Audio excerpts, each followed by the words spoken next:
This is Dr. Adrian Lopresti. Join me for Bioceuticals Clinical Mastery, the triad of sleep, stress and immune dysfunction on July 13, where I'll lead you through the various psychological, biological, lifestyle and environmental causes of sleep disturbances. I will also showcase the assessment tools that practitioners can use to identify poor sleep, as well as the evidence-based treatment options that I use every day for stressed, anxious and sleepless patients. Go to bioceuticals.com.au to reserve your place today.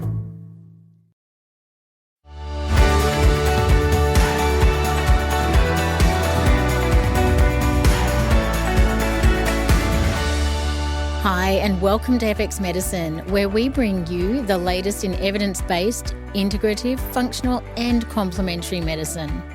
I'd like to begin by acknowledging the traditional owners of the land on which we are recording today. I would also like to pay my respects to elders past and present.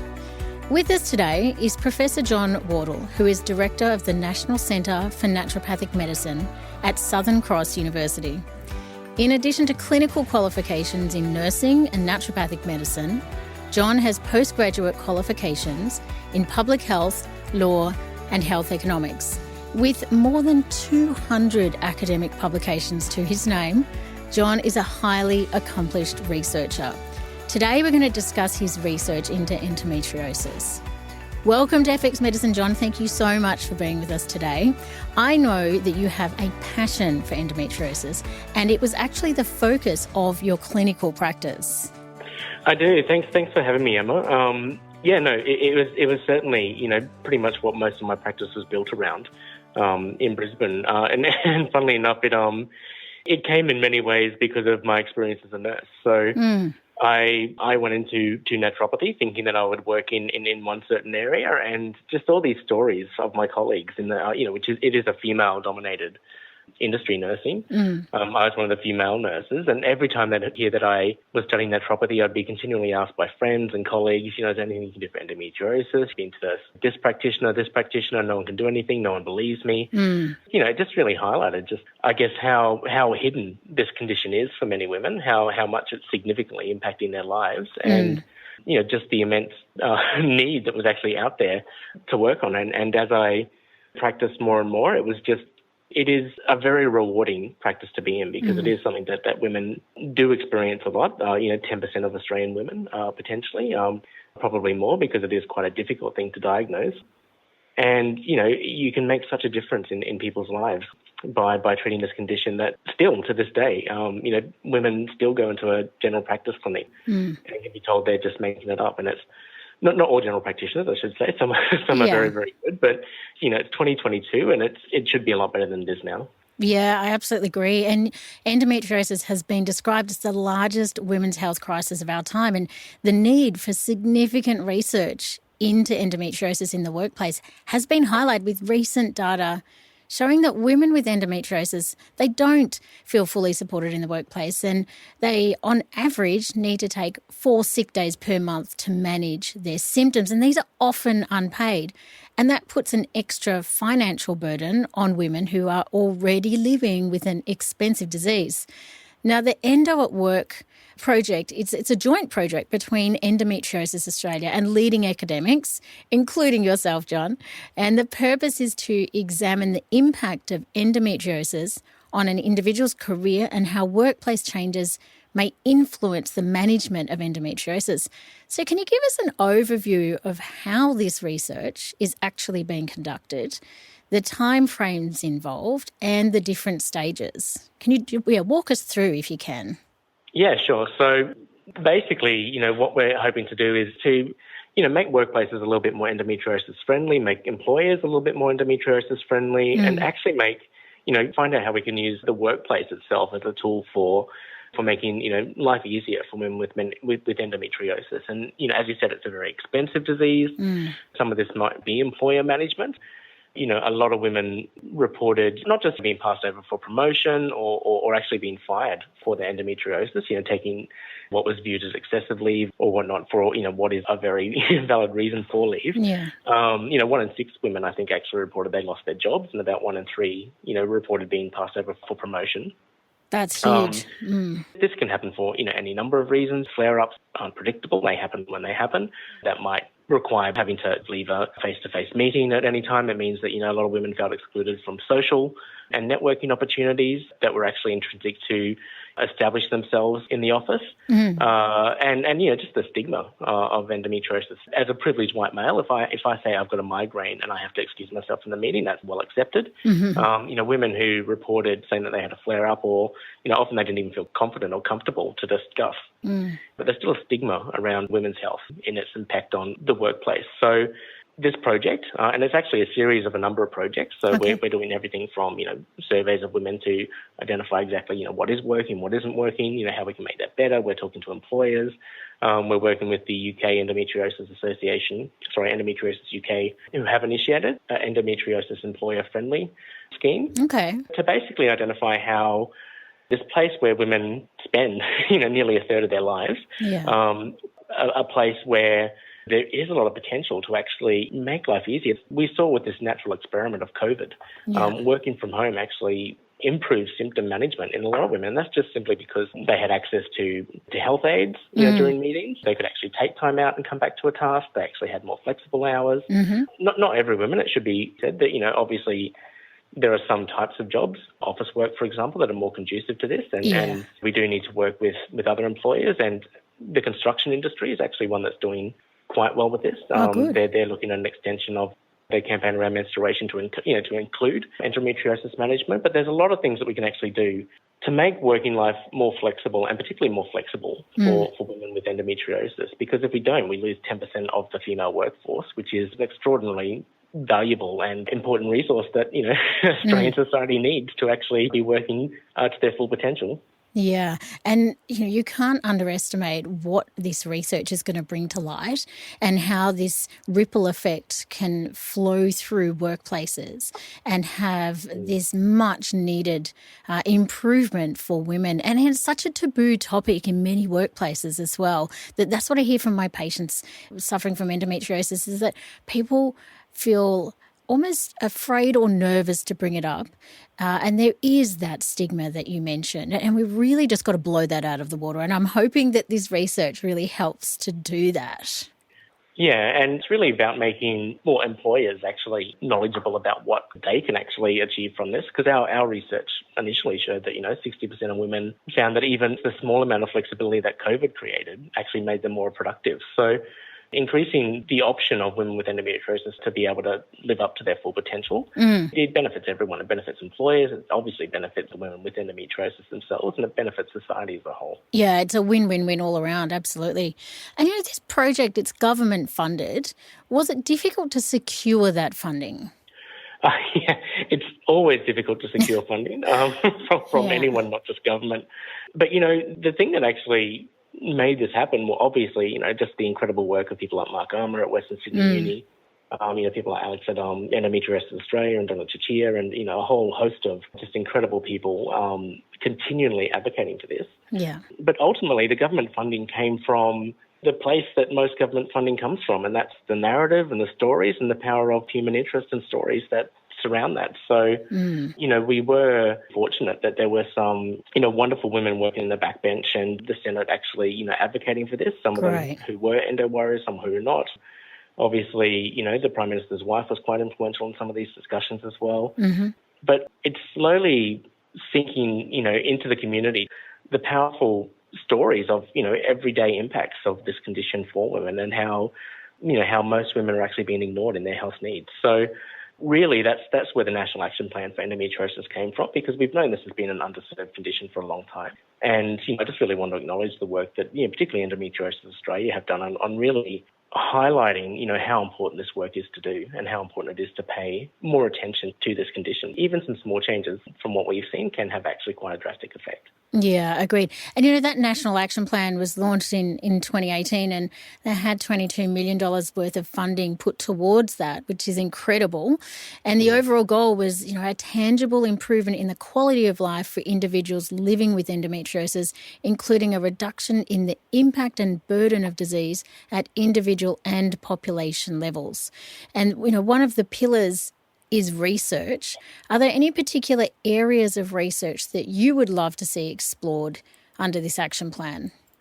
Well, this workplace project is a really good example. I think there's a really great potential in empowering women to actually manage their condition, manage their endometriosis symptoms better. We're asking people to, we're asking square pegs to fit into round holes. Yeah. I'd like to, make that hole that they need to fit in a little bit more square, a little bit, similarly shaped, because, life doesn't go away. Yeah.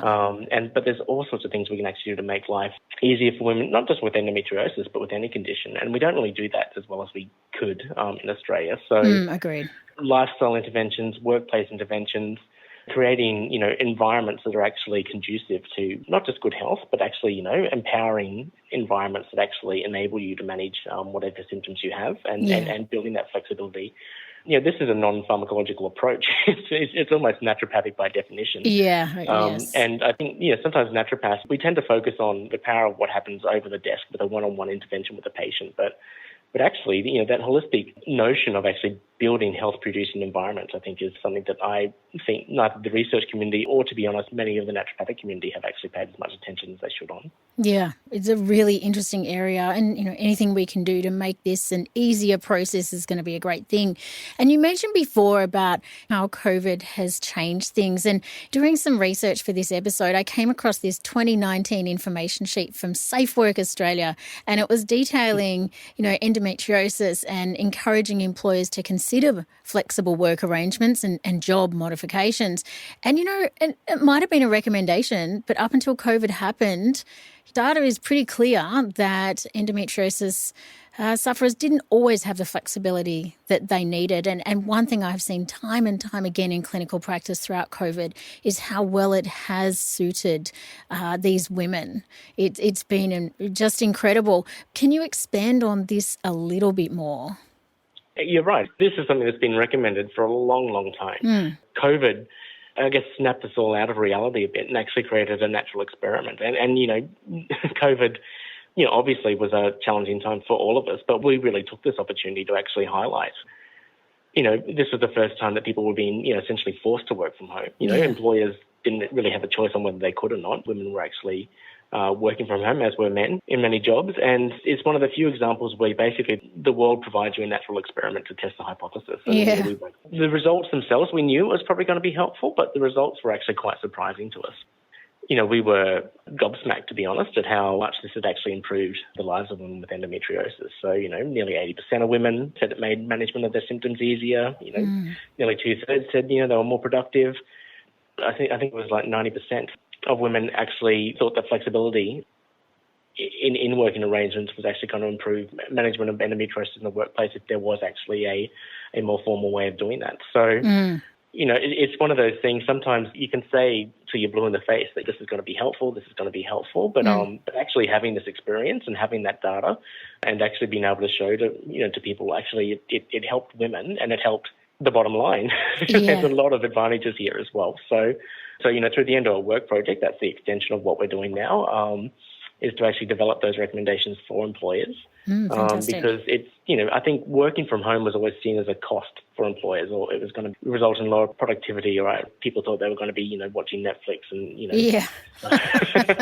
eating tubs of ice cream, and that was all they were going to be doing while they're at work. But, this was actually one of the few silver linings of the last 2 years was, we've had a radically different view of workplace flexibility and what workplaces were doing that was good and what workplaces were doing that was bad. And I think there's a lot we can actually learn from that. Yeah, and I think it's incredible. So that paper is called Endometriosis in the Workplace, Lessons from Australia's Response to COVID-19, and we'll link to that in the show notes for people that want to go on and read that in detail. But in our previous podcast that I did in this series on endometriosis with our endo warrior, Natasha, she explained to us the extensive nature of endometriosis and its high financial costs. And statistics show that endometriosis costs women an average of $30,000 a year. So the ability to work really matters to these women, and anything that can be done to make this an improved situation is so critical. And, Natasha was saying, it was so fascinating. She was saying, look, I was always the one person in a meeting that was on Zoom before COVID. And so I felt alone in that. And then in COVID, everybody was, joined me on Zoom, and then we were all kind of doing it together, and she really helped them work out some working from home techniques and strategies that had been working for her because she was the expert on the matter. So I think that there's a lot to be learned in this space. Oh, completely. And look, some of the things that people found most useful were just so simple for any workplace to develop. So just things like being able to build the capacity for 20-minute rest periods. If people need to go away for 20 minutes. Something as simple as, having heat packs available and the great. heat them in the office, which isn't always available. Like, these are really low cost and very easy things to implement that don't actually disrupt the workplace at all.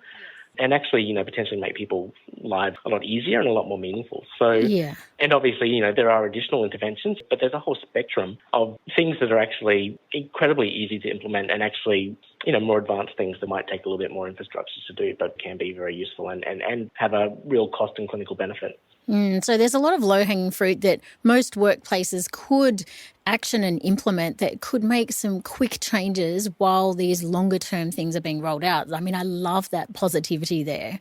Now, I want to sort of swing a little bit to the drivers of the pathogenesis of endometriosis. And I was looking at one study that showed the occurrence was around 6.9% in first-degree relatives of women with the disease compared to a 1% rate in relatives of controls. And I found this really fascinating because as a naturopath, we know this is a multidimensional situation. There are many drivers, but that stat to me was such a highlighting one that showed me, okay, don't ever forget the importance of the case taking, of course. But what other drivers, what are the drivers that you see and that you feel are involved? And I know there's many, but let's just delve into this a little. Yeah, look, well, you're completely right. It's a multidimensional, multifaceted condition for sure. And actually, I remember having this conversation with people who were dubious about many naturopathic treatments or many complementary medicine treatments because they'd say, oh, well, the trials say it doesn't work or something like that. But when you're a naturopath, you do your case taking. You know that some people, your treatment might be related to microbiome. It might be related to the inflammatory component. It might be hormonal. It might be, there are any things that can actually come into play with that treatment. And if you're picking out just one and giving that same treatment to everyone with endometriosis, by its very definition, you're going to be successful in the minority of cases. So this is one of the things that I find so interesting about endometriosis is it is so multidimensional. It is highly individualized. Women are experiencing the same symptoms and the same manifestations in many cases, but the journey of how that developed can be quite different, radically different for many women. So I know the familial aspect as well. Certainly there is a genetic aspect to endometriosis itself, and it can be something that does form, with a very high genetic component. But all these risk factors themselves can actually, they've got quite a high relationship of sort of familial tendencies in things like how, autoimmunity, for example, or, we're seeing a lot of really interesting stories about the microbiome of your grandparents is very similar to the microbiome of yourself. And there are certain things you have to do to actually negate the bad habits of your ancestors in some cases, because that does actually get passed down generation to generation. So I do think it is something that we need to look at, a lot more carefully. I think we need to look at it beyond just genetics, because historically, in these sorts of papers, it's been about the genetic pathogenesis.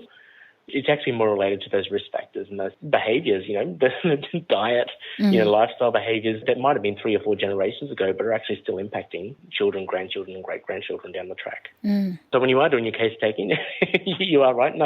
No blood test or anything can actually replace the, good case taking technique. But I think it is actually increasingly important to actually look not just at the individual themselves, but also, the environment they've come from, the family they've come from, the risks that might have actually filtered down through the generations there as well. Yeah, that is such a good point.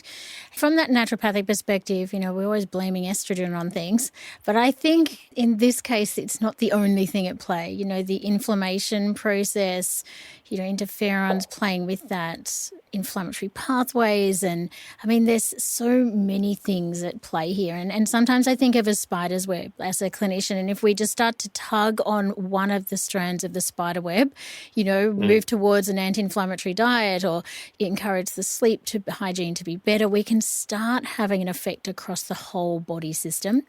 But yeah, I think addressing the underlying drivers are always going to be key here.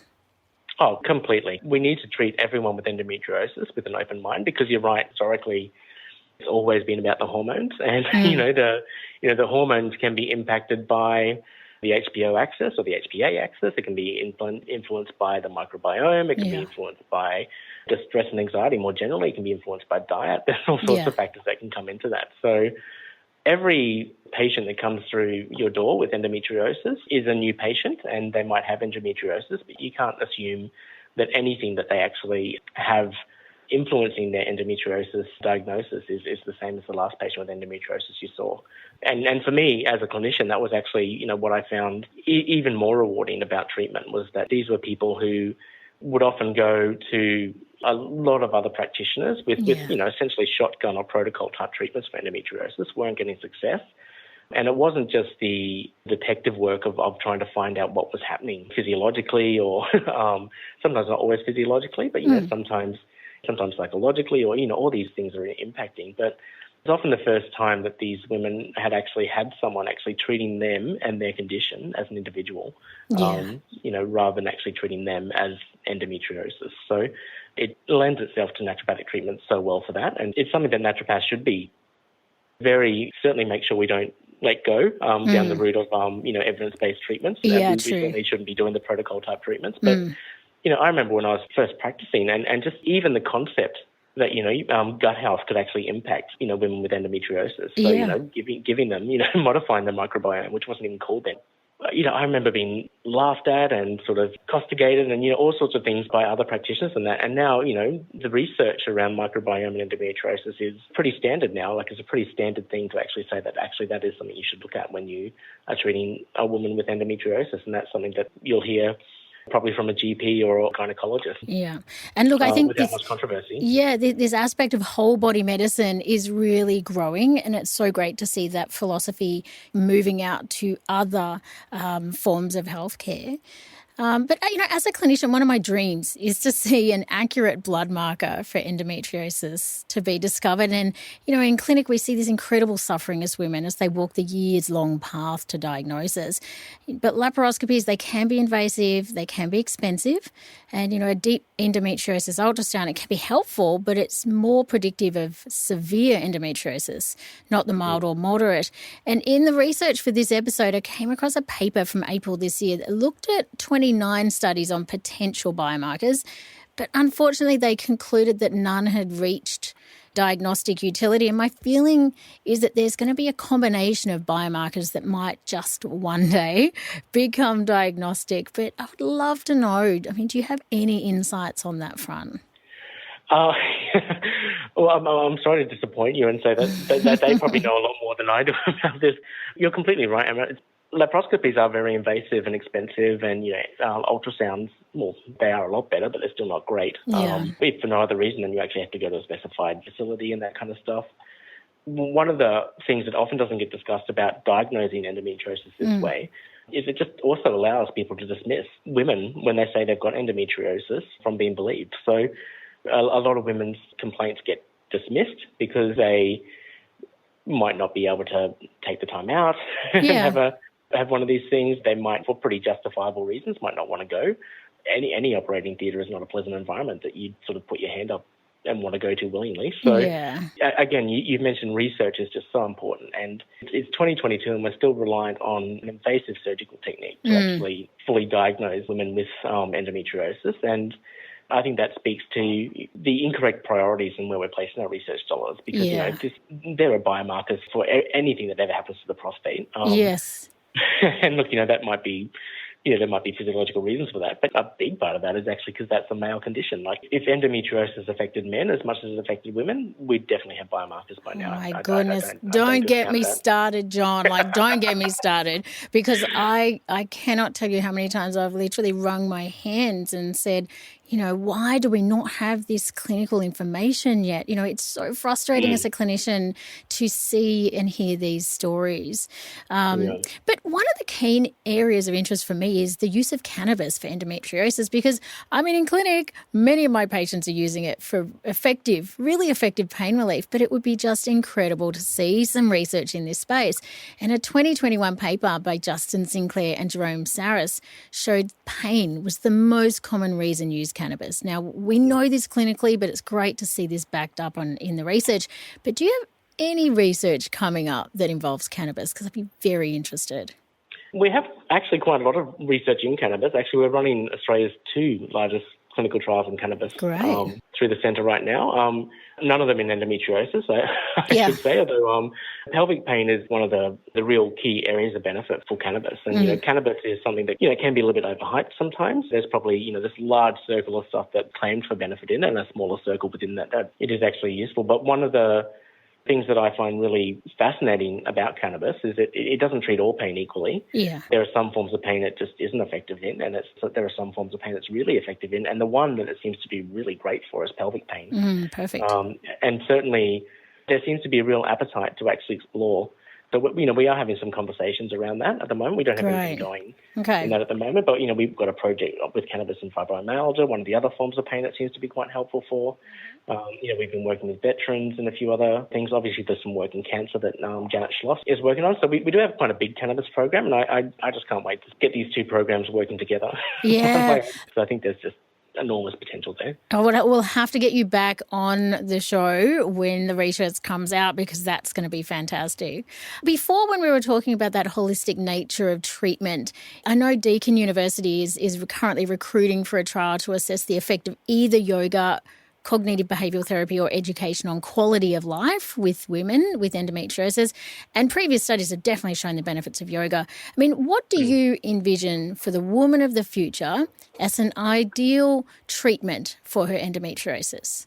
Like, what do you see in 10 years' time for it to be available?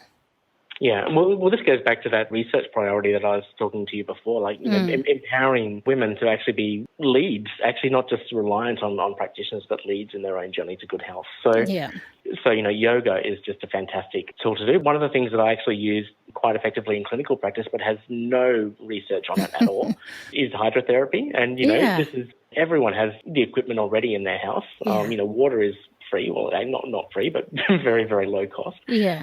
And it's something that you can actually do by yourself without supervision. So we've reintroduced hydrotherapy into our naturopathic program because of that, because that is such a wonderfully accessible and effective non-pharmacological approach. But, obviously education programs I think are really important. So, we've got some great students that are doing some fantastic work in the area of lifestyle medicine and group visits, which, are primarily not just treatment programs, but education programs.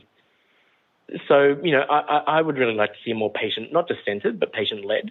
I really think there's a real great role for naturopaths, not just as practitioners that sort of sit over the other side of the desk, but actually facilitators to help people through these lives. Yoga, I found it just the other day. I've moved offices, and I found my old yoga book from 1974 that I used to photocopy and give to every patient that I would do. But one of the things that I think will be really interesting, you mentioned yoga, is that there are individualized forms of yoga, and we've just developed an MOU with SVIASA University, one of the largest yoga universities in India, and a couple of naturopathic and yoga hospitals over there.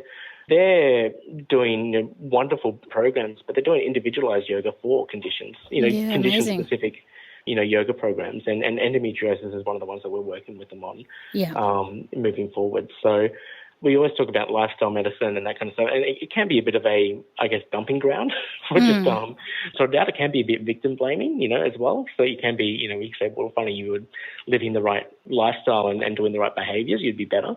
There's a real opportunity to have a much more sophisticated and nuanced approach to how we help people help themselves with the management of their conditions and symptoms. So and that collaborative care model that as clinicians that we need to always keep front of mind is, who is the best person for me to refer to in, the yoga space, in the, sleep space, like whatever it is, we need to wrap these patients in a fantastic support network so that they have what they need at their fingertips rather than trying to struggle on their own. That's super important. But let's talk about one of my passions, which is food as medicine in clinical practice. And I know the Centre for Integrative Nutrition at the Uni of California are currently recruiting for a 3-month study on the effect of plant-based diet on endometriosis. Do you know of any current research in this space? Yeah, well, that's pretty much it at the moment. Okay. Gordon Sachs and his group at UC San Diego on that, which is a plant-based diet, but also it's actually a Chinese medicine-oriented plant-based diet as well. So there are a lot of TCM principles in that. I think there's enormous scope to doing that. We're certainly developing, what's called a culinary medicine component to our degree here. We've got, infrastructure that is going to be very much tooled to do that sort of similar work. And the thing that always sticks with me about this whole food as medicine concept is I remember going to a research conference and seeing a colleague from the UK talking about how disappointed they were in their Chinese medicine trial because they had this Chinese medicine trial, they designed it perfectly, and, it worked really, really well, but so did placebo. We asked them about placebo. We asked them what the placebo was, and they said, we designed it really well. We wanted to make sure, the placebo was equally as disgusting to take, equally as smelly, equally as... And when I asked them what it was, they said, we just put lots of garlic and sort of cabbage and sort of Brussels sprouts. And I said, well, no wonder it worked so well. It sounds remarkably like a, naturopathic food as medicine treatment for someone with endometriosis. So I think there's just so much that we can be doing in the food as medicine space because it is the medicine you take every day. And, it might not be as powerful as pharmaceuticals, but it makes up in just being able to completely, reorient the body's physiology. It makes up for just its constant presence. So, I used to always relay to my students that if your patient walks away and you've made no other change, then for the rest of their life they're just eating one more vegetable or just a few more legumes or something like that, then you've actually made an extraordinary difference in their life. And we know from nutritional studies that these things can make a lot of difference to the symptoms and symptom management of endometriosis. And I'd love to bring this back to food because a lot of them are lentils and microbiome or the sort of cruciferous foods rather than supplements or even simple things like just, restoring this fatty acid balance can actually make a big difference in that inflammatory response as well. So I think there's just an enormous potential. Yeah. And we do have one student that's sort of starting on this, but that's as part of a bigger group program. Okay. But, it is one of the things that seems to be just working really, really well. Yeah, fantastic. And look, I think for all the clinicians listening,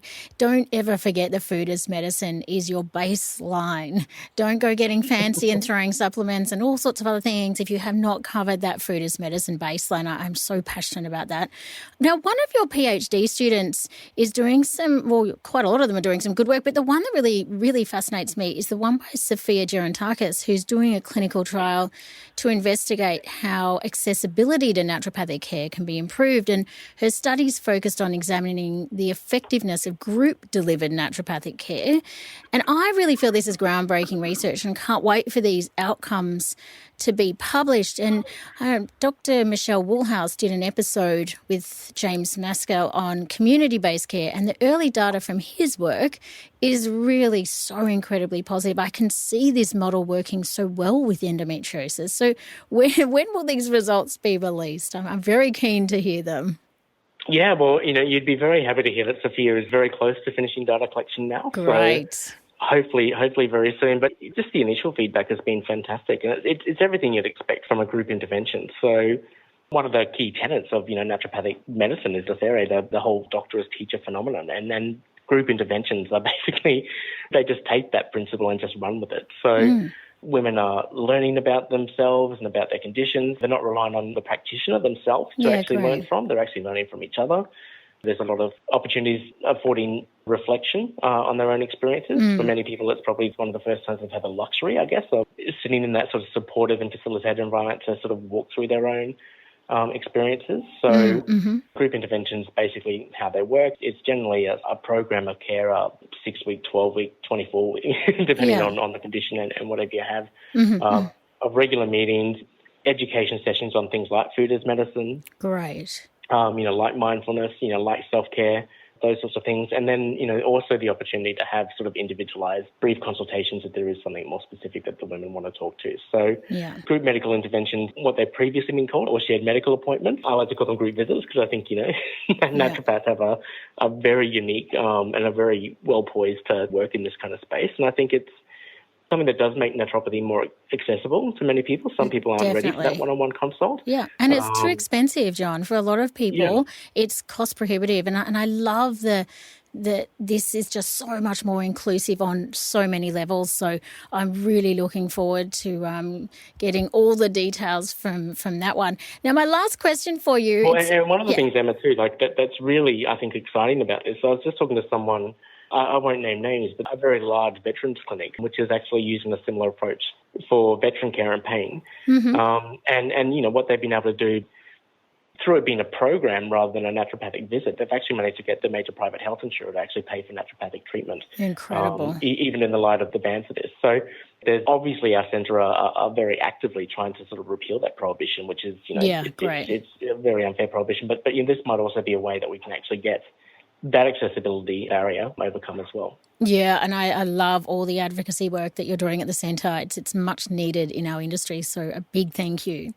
My last question in the last minute or two is, as a researcher, I know you're eternally curious, and I would love to know if you could design a study without any barriers to resources, what would you want to research in this space? What question do you want answered? Well, hopefully I'm working towards them. Okay, great.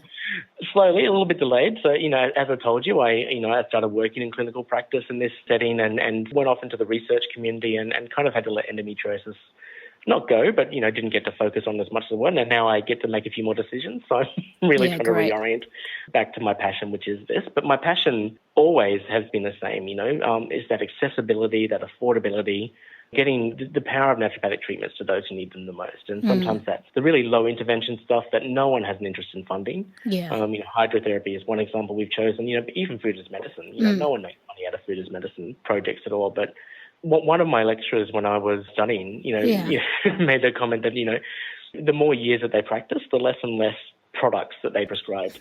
And, you know, the ones that they did prescribe were really targeted and very necessary. But when they first started, you know, they're just giving people everything. You know, people were rattling around out of their clinics. But I know it is a big no-no, but I think as you learn more, you realise how to practice in a way that's much more efficient for the patient as well.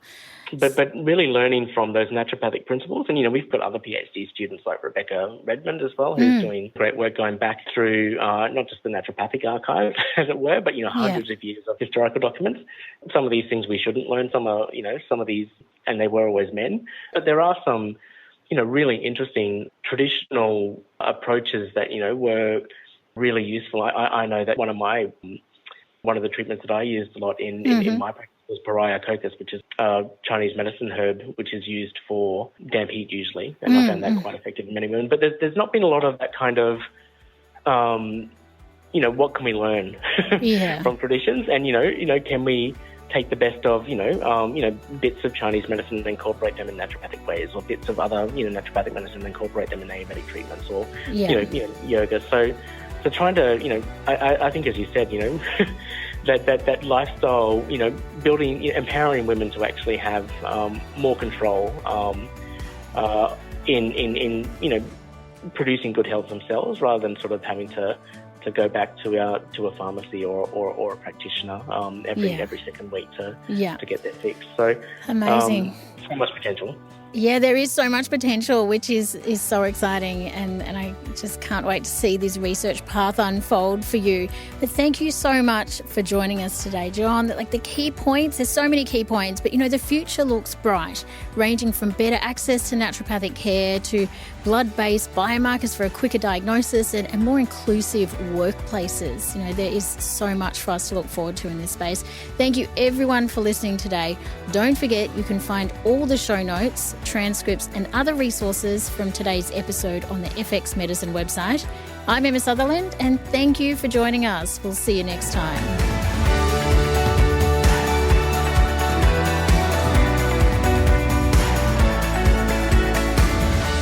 This podcast is intended as healthcare practitioner education only, and it is not a substitute for medical advice, diagnosis, or treatment.